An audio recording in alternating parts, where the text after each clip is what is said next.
But. Okay, we through.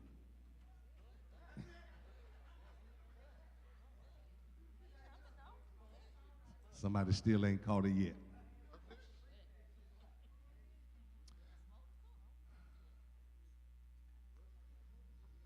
$4,487 times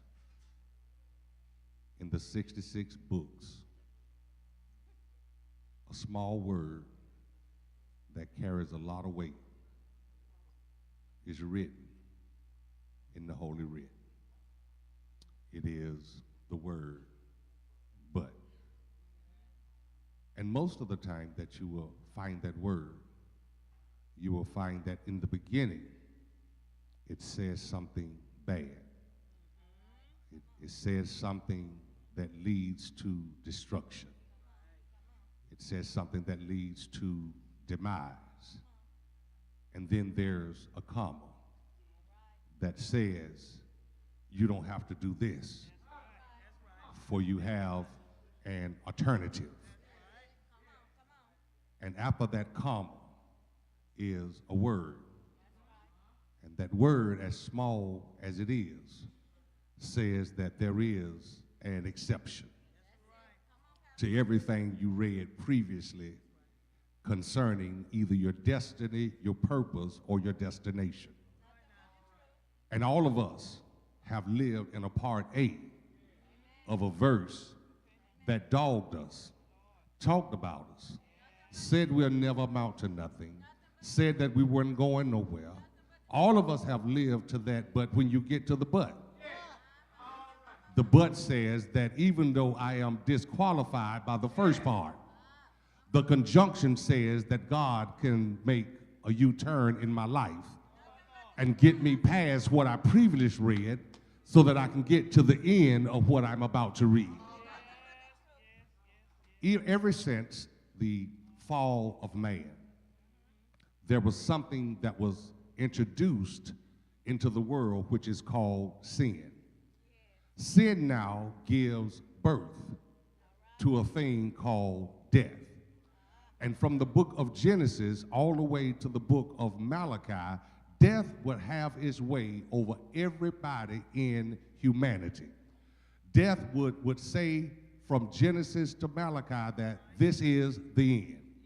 That after this, you're going to end up expelled and exposed and alienated and isolated from God.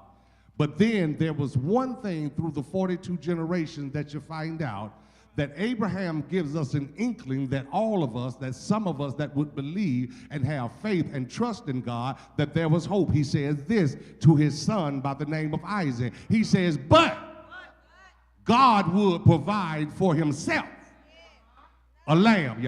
Y'all missed this, see, because we think that we just got saved when Jesus came, but Abraham says, even before Jesus comes, I don't know when he's going to show up, but God's going to provide for himself a lamb, and this lamb, his whole job is to make a bridge to get man back to God.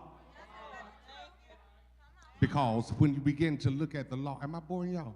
When you begin to look at the law, what you will find out is every year the people, which was 4 to 5 million people, will go into the priest and they would tell the priest their trouble. They would tell the priest their sins, their iniquities, and their transgression. And this priest would go into the holiest of holies full of not only the people's mess, but also full of his own mess. Sometime he made it out. Sometime he got killed in God's presence, because God, one thing he does not like is he does not like sin. And God would literally kill some of the priests in the holiest of holies according to the corruption of the people and according to the corruption of the priest.